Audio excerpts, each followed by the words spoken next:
महाभारत का 15वां भाग। एक बार पांचों पांडव आवश्यक कार्यवश बाहर गए हुए थे। आश्रम में केवल द्रौपदी, उसकी एक दासी और पुरोहित धौम्य भी थे। उसी समय सिंधु देश का राजा जयद्रथ, जो विवाह की इच्छा से सालू देश जा रहा था, उधर से निकला। अचानक आश्रम के द्वार पर खड़ी द्रौपदी पर उसकी दृष्टि पड़ी और वह उस पर मुग्ध हो उठा। उसने अपनी सेना को वहीं रोककर अपने मित्र कोटिकास से कहा, कोटि, तनिक जाकर पता लगाओ कि यह सर्वांग सुंदरी कौन है। यदि यह स्त्री मुझे मिल जाए तो फिर मुझे विवाह के लिए सालू देश जाने की क्या आवश्यकता है। मित्र की बात सुनकर कोटिकास द्रौपदी के पास पहुंचा और बोला, हे कल्याणी, आप कौन हो? कहीं आप कोई अप्सरा या देवकन्या तो नहीं है? द्रौपदी ने उत्तर दिया, मैं जग विख्यात पांचों पांडव की पत्नी द्रौपदी हूँ।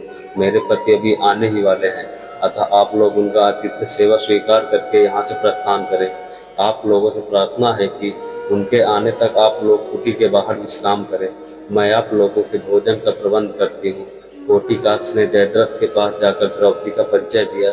परिचय जानने पर जयद्रथ ने द्रौपदी के पास जाकर कहा, हे द्रौपदी, तुम उन लोगों की पत्नी हो जो वन में मारे मारे फिरते हैं और तुम्हें किसी भी प्रकार का सुख वैभव प्रदान नहीं कर पाते। तुम पांडवों को त्याग कर मुझसे विवाह कर लो और संपूर्ण सिंधु तथा सौवीर देश का राज्य सुख भोगो। जयद्रथ के वचनों को सुनकर द्रौपदी ने उसको बहुत धिक्कारा, किंतु कामांध जयद्रथ पर उसके धिक्कार का कोई प्रभाव नहीं पड़ा और उसने द्रौपदी को शक्तिपूर्वक खींचकर अपने रथ में बैठा लिया। गुरु धौम्य द्रौपदी की रक्षा के लिए आए तो उसे जयद्रथ ने उसे वही भूमि पर पटक दिया और अपना रथ वहां से भगाने लगा। द्रौपदी रथ में विलाप कर रही थी और गुरु धौम्य पांडवों को पुकारते हुए रथ के पीछे पीछे दौड़ रहे थे।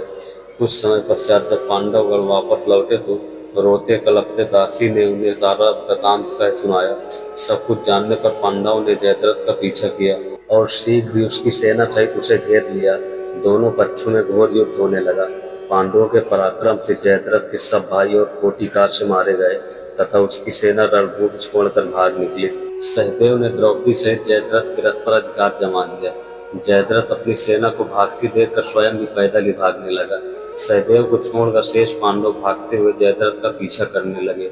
भीम तथा अर्जुन ने लपक कर जयद्रथ को आगे से घेर लिया और उसकी चोटी पकड़ ली। फिर क्रोध में आकर भीम ने उसे पृथ्वी पर पटक दिया और लात घूंसों से उसकी मरम्मत करने लगे। जब भीम की मार से जयद्रथ अधमरा हो गया तो अर्जुन ने कहा, भैया भीम, इसे प्राणहीन मत करो, इसे इसके कर्मों का दंड हमारे बड़े भैया युधिष्ठिर देंगे। अर्जुन के वचन सुनकर भीम ने जयद्रथ के कशों को अपने अर्धचंद्राकार बाणों से मोड़कर 5 चोटी कर रख दी और उसे बांधकर युधिष्ठिर के सामने प्रस्तुत कर दिया। धर्मराज ने जयद्रथ को धिक्कारते हुए कहा, अरे दुष्ट जयद्रथ, हम चाहे तो अभी तेरा वध कर सकते हैं, किंतु बहन दुसला के वैभव को ध्यान में रखकर हम ऐसा नहीं करेंगे। जा, तुझे मुक्त किया।